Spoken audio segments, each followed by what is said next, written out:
When you get married, you are going to discover that as powerful as sex is, even sex will become a responsibility. It's when you are not yet married that demons are touching your emotion. You say, hey, when you get married, you will know that demons were involved. You saw the lady's leg, you say, Jesus.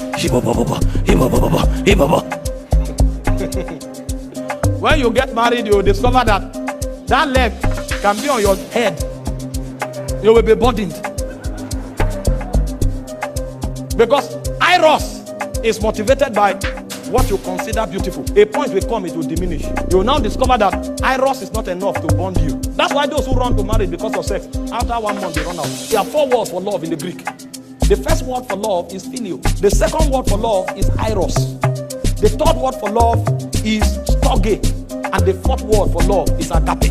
Love is deeper than the feeling. The word phileo is a kind of love that is created by circumstance. And that kind of love runs on emotion. So if I'm in a place with somebody for a while, because that location kept us in that place, we are going to discover that there are few things that connect us. And so because of that circumstance that is created, we will begin to bond in a way. That kind of love is called phileo. If you change that circumstance for a while, that love will begin to die. Because that love is orchestrated by circumstance, and that love runs on emotion. If you change the circumstance and you alter the emotion, that love will die. It's called phileo. Friendship operates at that level. And then you have what we call Eros. Eros is romantic love. Romantic love is motivated by your definition of beauty. It's an affection that goes in the direction of what you consider to be beautiful. And so, for example, if you consider a fair complexion to be beautiful, when you see somebody that is fair, you will get to develop that kind of affection towards that person. But over time, you will discover that because the glory of man diminishes, a point will come when that affection won't mean, that look won't mean much to you anymore. And ask those who are married, they will tell you. And the people you meet before you get married, most times, is phileo and Eros you feel for them. The higher kind of love is called storge and agape. Storge is companionship. Storge is built by understanding. Storge is not dependent on emotion. That's why people who have understanding, when they become old, at 70, you will see them hold themselves, working together. It's called companionship. There are 2 things that beg storge. One is understanding, another is covenant. And covenant runs on blood. So the relationship you have with your brother and your sister is called storge. That love originates from your bloodline. And so you will discover that you will live with your brother for many years. Even if you fight, a point will come, you will leave that person. And if you are quarreling and the person dies, you can't sleep. You will not feel it in your mind. It will be a weight on your chest. If you have lost somebody before, you will know. Because that covenant is breaking. And so that detachment will create a weight on you that you can't define. Because that kind of love is covenant oriented, and it is also based on understanding. It is when you get into marriage that you can build storge. There's no way you can build storge before marriage. Because marriage is prosecuted on covenant. And that covenant is enacted on the altar before God, and it is consummated on the bed of affection. And then as you walk with that person over time, you will now begin to build understanding.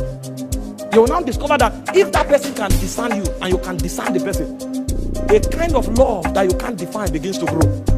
You just know, it looks as if you become dependent on yourself so much that you can't do without each other. You can be together for 2 days. There's no Eros operation. There's no sex. But you are gisting and talking to yourself as though sometimes you even gossip with one another.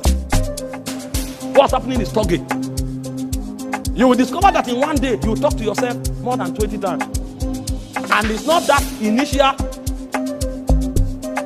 This time around is dependence. Companionship is being formed. But it is rooted in what? Understanding and understanding. And it's also rooted on covenant. And there's no covenant before marriage. So you can't enter the realm of storge until you get married. And then the final one is agape. Agape is sacrifice. Agape is self-denial. The reason you can build agape is not even because you have a connection with that person. Why? Phileo is generated by circumstance. Eros is generated by your definition of beauty. Storge is defined or generated by understanding and covenant. Agape is external. Agape is dependent on the level of trust and obedience you have for another force outside of that marriage. That's why it's called sacrifice. You don't build agape because of your connection with the person. You build agape because of your both connection with a superior being. And so most of the things you do with that person may not be because of that person. It will be because of your loyalty and submission to that being that binds you together.